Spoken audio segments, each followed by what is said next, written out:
नमस्कार, हून टीवी देख रहे हैं आप। मैं हूं आपके साथ विशाल गर्ग। खबरों की शुरुआत करेंगे। गुरुवार को बीजेपी के राष्ट्रीय अध्यक्ष नितिन नवीन का उत्तराखंड पहुंचने पर भव्य स्वागत किया गया।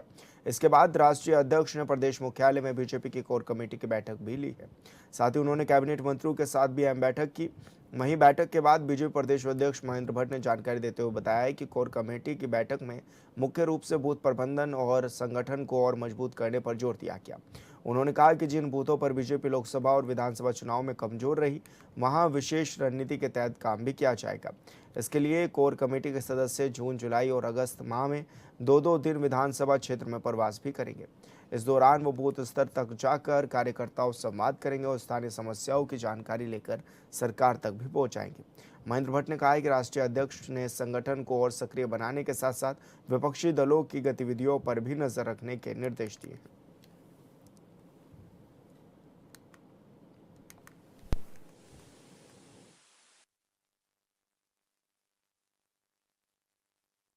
कोर कमेटी की बैठक संपन्न हुई है। कोर कमेटी में हमारे कोर कमेटी के सभी 17 लोग उपस्थित थे। माननीय राष्ट्रीय अध्यक्ष जी ने कोर कमेटी में मार्गदर्शन किया। मुख्य रूप से 2027 चुनाव में बूथ प्रबंधन पे आपका मार्गदर्शन रहा। जो बूथ हम 2000 लोकसभा चुनाव में और उसके पहले विधानसभा चुनाव में जो बूथ हम जीत नहीं पाए थे, उन बूथों के लिए हमने टीम बनानी है। कोर कमेटी के हमारे जितने भी सदस्य हैं वो दो दो दिन के प्रवास पर उस विधानसभाओं के अंदर रहेंगे और 2 दिन के प्रवास में वो जहां उस विधानसभा की कोर कमेटी के साथ बैठक करेंगे, वहीं बूथ पर भी जाकर विधानसभा की और बूथ उस विधानसभा की समस्याओं के समाधान के लिए सरकार को सुझाव भी देंगे। तो एक प्रकार से एक कार्यकर्ता के लिए काम का विभाजन हुआ है। हमारे 17 के 17 जो कोर कमेटी के सदस्य हैं, उनका दौरा हम लोग जून, जुलाई, अगस्त 3 माह में पूरी तरह बनाएंगे और ख़ास तौर पर जो विरोधी राजनीतिक दल के जो दल हैं, उन दलों की गतिविधियों को के काउंटर के लिए क्या क्या कार्यक्रम लिए जा सकते हैं, उन कार्यक्रम की रचना भी भविष्य के अंदर हमारी बनेगी। कोर ग्रुप के जो मेंबर है सर, ये 23 विधानसभा जो हारे थे उनमें प्रवास करेंगे? नहीं, सभी विधानसभाओं में हम उनको भेजेंगे और 2-2 दिन का प्रवास रहेगा। इसलिए मैंने कहा लगातार 3-4 महीने कार्यक्रम रहेगा, तो 2-2 दिन के प्रवास हम अगर विधानसभा में कोर कमेटी के लोगों को भेजेंगे। तो 17 है, तो एक प्रकार से जो संख्या बनेगी 70 विधानसभा में व्यक्त करना है। तो कहाँ किसका प्रभाव है, ऐसे कोर कमेटी सदस्य उन विधानसभा के नाम भेजेंगे। और संवाददाता योगेश आर्या हमारे साथ फोन लाइन पर जुड़ गए। योगेश, बड़ी बैठक एक हुई बीजेपी में और अब किस तरह की तैयारियां हैं चुनाव से रिलेटेड? राष्ट्रीय अध्यक्ष नितिन नवीन 3 दिवसीय दौरे पर हैं और वो कल शाम देहरादून स्थित प्रदेश मुख्यालय में बीजेपी कोर कमेटी की बैठक के लिए पहुंचे। उन्होंने बैठक ली वहां पर। उसके साथ ही जो है कैबिनेट मंत्रियों की बैठक भी उन्होंने ली है। बैठक के बाद जिस तरह से बीजेपी प्रदेश अध्यक्ष महेंद्र भट्ट ने जानकारी देते हुए बताया कि कोर कमेटी की बैठक में मुख्य रूप से बूथ प्रबंधन और संगठन को मजबूत करने पर जोर दिया गया है। राष्ट्रीय अध्यक्ष की ओर से सीधे तौर पर कहा है कि बूथ जीतो चुनाव जीतो की रणनीति पर काम करना है। उन्होंने कहा कि जिन बूथों पर बीजेपी लोकसभा और विधानसभा चुनाव में कमजोर रही थी, वहां विशेष रणनीति के तहत काम किया जाएगा। इसके लिए कोर कमेटी के जो सदस्य हैं वो जून, जुलाई, अगस्त यानी कि 3 महीने में 2-2 दिन विधानसभाओं के क्षेत्रों में प्रवास करेंगे। इस दौरान वे विधानसभा कोर कमेटी की बैठक भी होगी और बूथ स्तर पर जाकर कार्यकर्ताओं से संवाद भी होगा और स्थानीय समस्याओं की जानकारी लेकर सरकार तक पहुंचाने का काम करेंगे। महेंद्र भट्ट ने ये भी कहा कि राष्ट्रीय अध्यक्ष संगठन और सक्रिय बनाने के साथ साथ विपक्षी दल की गतिविधियों पर नजर रखने के भी निर्देश दिए हैं।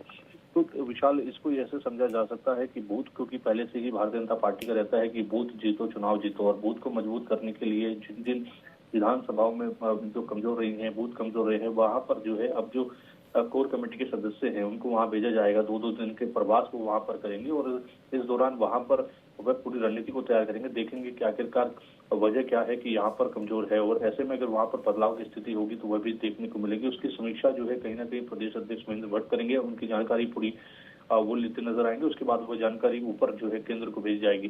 तो ये पूरी रणनीति जो है आगामी 2027 के चुनाव को लेकर की जा रही है और चुनाव को लेकर पूरी तरह से अगर देखा जाए तो भाजपा एक्टिव मोड पर आ गई है। जी, अभी जो बैठक हुई योगेश, क्या कुछ मुद्दे अभी उसमें निकल कर के आए और आगामी कार्यक्रम क्या कुछ है नितिन नवीन का?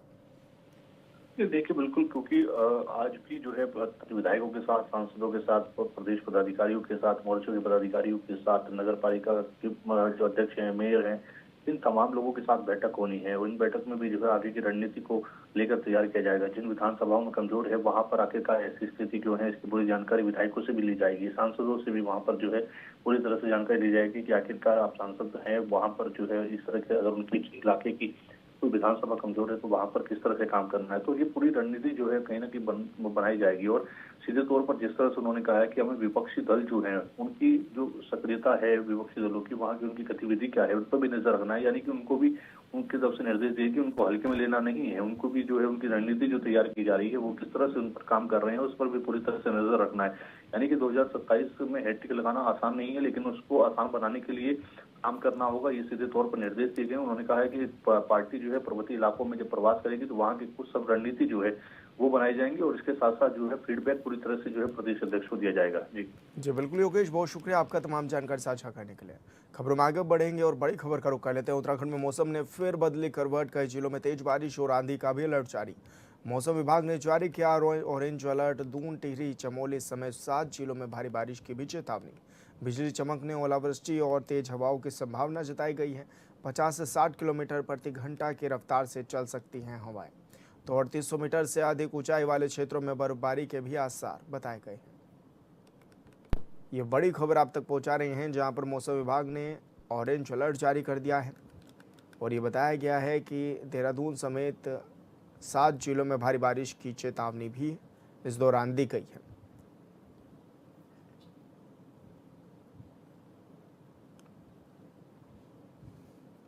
और संवाददाता संजय कुंवर हमारे साथ फोन लाइन पर जुड़ गए हैं। संजय, क्या कुछ मौसम का मिजाज भी नजर आने लगा है? और क्योंकि चारधाम यात्रा भी जारी है, ऐसे में क्या कुछ अपील की जा रही है यात्रियों से? की बात की जाए तो यहाँ पे जो मौसम विभाग द्वारा ऑरेंज अलर्ट जारी किया गया है तो उसके चलते जो है उसका असर जो है साफ नजर आ रहा है। उच्च हिमालय क्षेत्रों में देर रात से लगातार बर्फबारी जो है जारी है। भगवान बद्री विशाल के आसपास की पहाड़ियां, हेमकुंड साहिब सहित जो आसपास के जो ऊंचाई वाले इलाके हैं सभी जगह जो अभी भी हिमपात हो रहा है। हालांकि दोनों धामों की यात्रा जो है सुगमता के साथ जारी है और हेमकुंड साहिब में भी आज सुबह हिमपात के बीच जो है श्रद्धालु पहुंचे हैं, पवित्र हिम सरोवर में स्नान कर रहे हैं। लेकिन जिला प्रशासन ने जो है एहतियात के तौर पे एसडीआरएफ सहित तमाम जो रिस्पॉन्सिबल जो सोसाइटीज होती है उनको अलर्ट मोड पे रखा गया है। बद्रीनाथ धाम से लेकर हेमकुंड साहिब, झांगरिया में भी एसडीआरएफ जो है मौजूद है और यात्रियों से भी अपील की गई कि मौसम विभाग की जानकारी और प्रशासन के जो द्वारा जो भी आगे जो आदेश दिया जाएगा, जो नियम बनाए गए हैं उसको फॉलो करने के बाद ही जो आगे यात्रा के लिए कदम बढ़ाए। हालांकि जो रोड साइड के तीर्थ स्थल है बद्रीनाथ से जो अन्य धाम है वहाँ पे यात्रा बिल्कुल सुगमता से जारी है। लेकिन जो श्रद्धालु हैं उन जिन्होंने जो है उच्च हिमालय क्षेत्र की यात्रा करनी है तो उन्हें जो है मौसम की जानकारी लेने के बाद ही जो है आगे बढ़ने की जो है हिदायत जो है प्रशासन ने भी दी है। जी संजय, ऐसे में प्रशासनिक जो टीमें हैं वो कितना अलर्ट नजर आ रही हैं? देखिए प्रशासन की टीमें जो है चारधाम के चप्पे चप्पे पे मौजूद है। एसडीआरएफ बद्रीनाथ, एसडीआरएफ घांगरिया, हेमकुंड साहिब और चारों धामों में जो है टीमें जो है तैनात है और जो अलर्ट जारी है वो बारिश और तेज हवाओं के साथ जो आंधी तूफान का अलर्ट है। हालांकि जो बर्फबारी है वो नियमित समय पे हो रही है और इससे जो है ऐसी कोई घबराने वाली बात नहीं है। लेकिन जिस तरह से मैदानी क्षेत्रों में लू के थपेड़े चल रहे हैं, गर्मी की तपिश बढ़ी है और उस हिसाब से अगर बात की जाए तो हिमालय क्षेत्रों में जो बर्फबारी है तो इस बर्फबारी का आनंद जो है यहाँ पर तीर्थयात्री उठा रहे हैं, चारों धामों की यात्रा कर रहे हैं, पंच केदार की यात्रा कर रहे हैं, हेमकुंड साहिब की यात्रा कर रहे हैं, साथ ही जो है यहाँ के प्राकृतिक सौंदर्य का भी लुत्फ उठा रहे हैं। जी बिल्कुल संजय, बहुत शुक्रिया आपका तमाम जानकारी साझा करने के लिए। कालाढूंगी में बीजेपी कार्यकर्ताओं की ओर से कोटाबाग में कांग्रेस का पुतला दहन किया गया था, जिसको लेकर कांग्रेस पार्टी ने प्रेस कॉन्फ्रेंस कर बताया कि बीजेपी ने कांग्रेस का नहीं बल्कि खुद के कार्यकर्ताओं का पुतला दहन किया है। उन्होंने बताया कि बीजेपी सरकार में प्रदेश भर में सभी वर्ग त्रस्त है, बीजेपी के पास अपनी उपलब्धियां गिनाने को कुछ भी नहीं है, इसके लिए कांग्रेस सरकार का पुतला दहन किया जा रहा है। इस दौरान कांग्रेस नेता पीयूष चिल्ला ने कहा है कि बीजेपी सरकार ने कोटाबाग में अपने ही कार्यकर्ताओं का पुतला दहन किया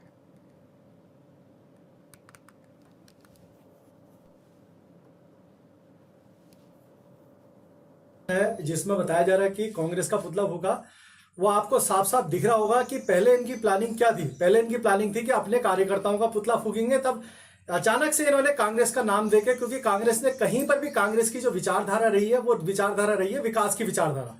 आप चाहे वहाँ का सामुदायिक स्वास्थ्य केंद्र ले लीजिए, वहाँ का पॉलिटेक्निक ले लीजिए, राजीव गांधी नवोदय विद्यालय ले लीजिए, या चाहे आपका महाविद्यालय ले लीजिए, आप तमाम वहाँ की आंतरिक सड़कें ले लीजिए, चाहे कितना भी विकास का कार्य आप देखेंगे कि पूर्व में ये कांग्रेस की देन है।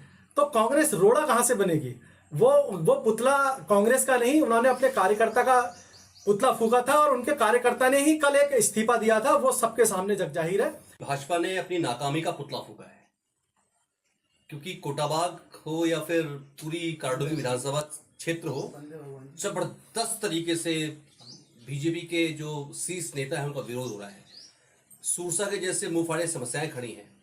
कोटाबाग में सड़कों का निर्माण नहीं हो पाया, पेयजल की भारी दिक्कत है। कोटाबाग जो जिस गति से विकास कार्य वहां पर होना चाहिए उस गति से विकास कार्य नहीं हो पाया, और कोटाबाग में केवल संगठन की बैठक लेने से संभव नहीं है। आम जनता इस बात को जानती है कि बिना मूलभूत समस्याओं के कोटाबाग का विकास संभव नहीं है।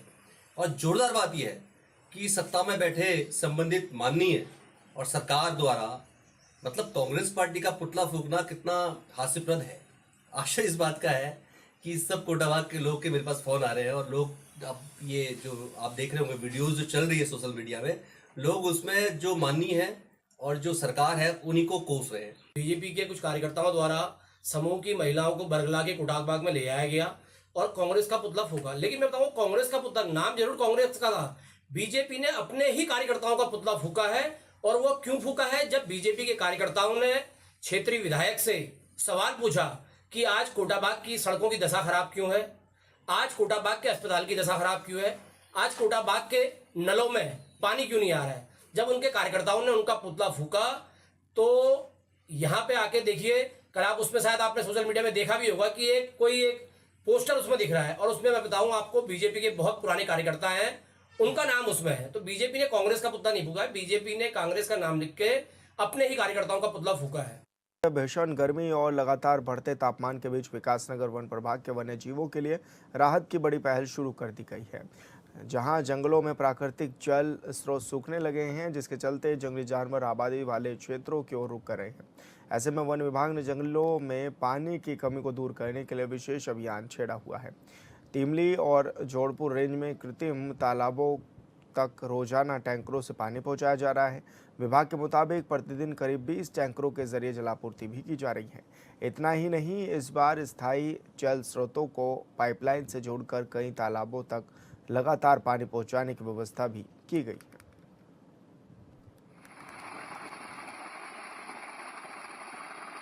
जैसा कि तापमान जो है बढ़ रहा है, तो वन्य जीवों के लिए जो है हमारे पास जो है जो आर्टिफिशियल जो वाटर होल है उनमें हम लगातार जो है टैंकरों से जो है पानी की सप्लाई कर रहे हैं। इस वर्ष मैंने कुछ पाइपलाइनों के माध्यम से भी जो है जो हमारे परमानेंट जल स्रोत है उनसे भी जो है वाटर होलों को जो है इस बार हमने भरा है, और लगातार हम जो टैंकरों की सहायता से पानी की सप्लाई कर रहे हैं। इस अभियान में कई पत्रकार बंधु, कई सामाजिक कार्यकर्ता, जनप्रतिनिधि और सामाजिक हमारे इस क्षेत्र के जागरूक लोग जो है जोधपुर रेंज में भी और तिमली रेंज में भी दोनों जो है हम लोगों को पानी के टैंकर जो है उपलब्ध करा रहे हैं, और हम डेली कम से कम जो है 20-20 टैंकर, जहाँ तक मैं अनुमान लगा पा रहा हूँ, लगातार क्षेत्र में भी जो है डाल रहे हैं। जिलाधिकारी चंपावत के निर्देश पर लोहाघाट में पेयजल संकट से निपटने के लिए जल संस्थान की ओर से लगातार कार्य किए जा रहे हैं। जल स्रोतों में कमी को देखते हुए 7 अतिरिक्त टैंकरों से मुख्य टैंकरों में पानी भरकर लोगों को प्रतिदिन 40-50 मिनट तक पेयजल आपूर्ति दी जा रही है। नगर के करीब 40% क्षेत्रों में एक दिन छोड़कर नियमित जलापूर्ति की जा रही है, जबकि बाकी क्षेत्रों में चरणबद्ध तरीके से टैंकरों के जरिए पानी पहुंचाया जा रहा है। विभाग के मुताबिक 30 मई 2026 तक पूरे नगर में रोटेशन के अनुसार नियमित पेयजल आपूर्ति शुरू कर दी जाएगी।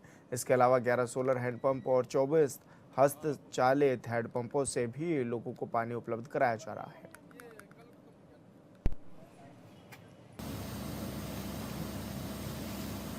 पेयजल को लेकर के जल जीवन मिशन की लगातार यहाँ पे समीक्षा की जा रही है।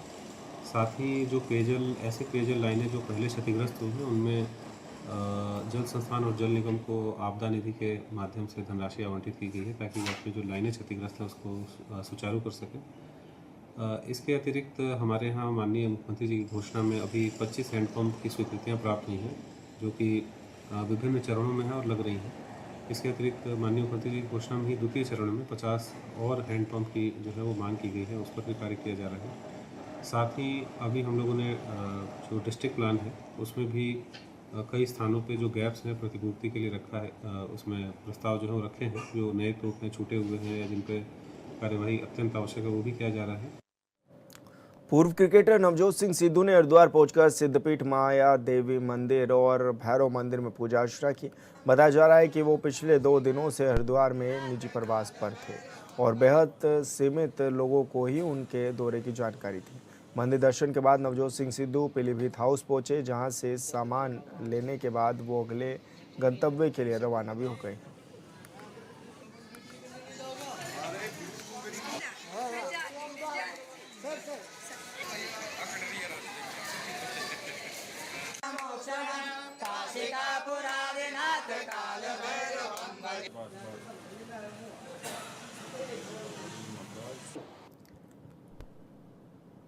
ऋषिकेश में भद्रकाली तिराहे से आगे ब्रह्मानंद मोड़ के पास एक ट्रक अनियंत्रित होकर दुर्घटनाग्रस्त हो गया। हादसे में वाहन चालक और एक महिला की मौके पर ही मौत हो गई।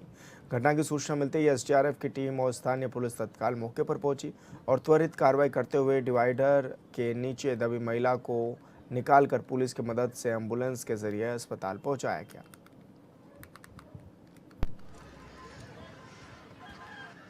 तो मौके पर एसडीआरएफ की टीम पहुंची और पुलिस प्रशासन की टीम पहुंची और घायलों को इस दौरान अस्पताल में भी पहुंचाया गया है। वाहन चालक और महिला की मौके पर ही मौत इस दौरान बताई जा रही है और ऐसे में पुलिस ने शवों को कब्जे में भी लिया है, जांच पड़ताल भी की गई है। तो ट्रक अनियंत्रित होकर दुर्घटनाग्रस्त हो गया है, जहां पर वाहन चालक और एक महिला की मौके पर मौत इस दौरान बताई जा रही है।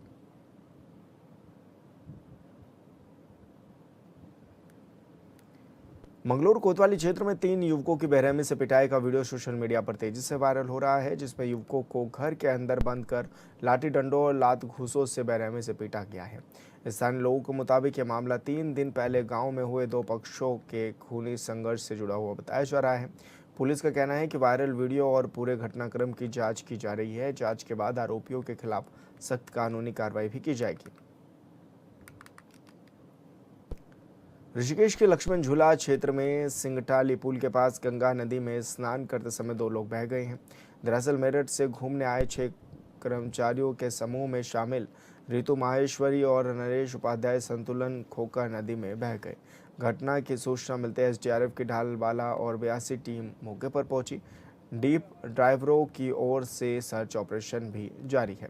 परिजनों को सूचना दे दी गई है। एसडीआरएफ ने भी अपील की है कि गंगा में प्रतिबंध घाटों पर स्नान ना करें। नैनीताल समेत उत्तराखंड के समूचे पहाड़ों में कई दिनों से पर्यटक गतिविधियां शुरू हो गई हैं। बड़ी संख्या में पर्यटकों के नैनीताल पहुंचने से नगर में जाम की स्थिति भी बनी हुई है।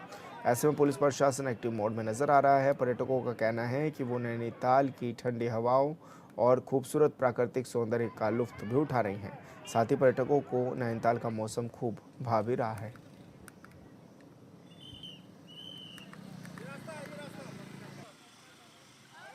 कानपुर में तो गर्मी ज़्यादा है। यहाँ मौसम कानपुर के अकॉर्डिंग अच्छा है, लेकिन फिर भी पहले से ज़्यादा गर्मी बढ़ गई है। यहाँ मौसम गर्म है। मथुरा का तो काफ़ी मतलब अभी इस टाइम तो काफ़ी उसका टेम्परेचर 46 अराउंड रहता है, लेकिन यहाँ का ठीक है, सुबह शाम मतलब अच्छा है, लेकिन दोपहर में थोड़ा धूप की वजह से थोड़ी गर्मी रहती है, लेकिन अच्छा है, प्लेस अच्छा है, इसका वेदर बहुत अच्छा है।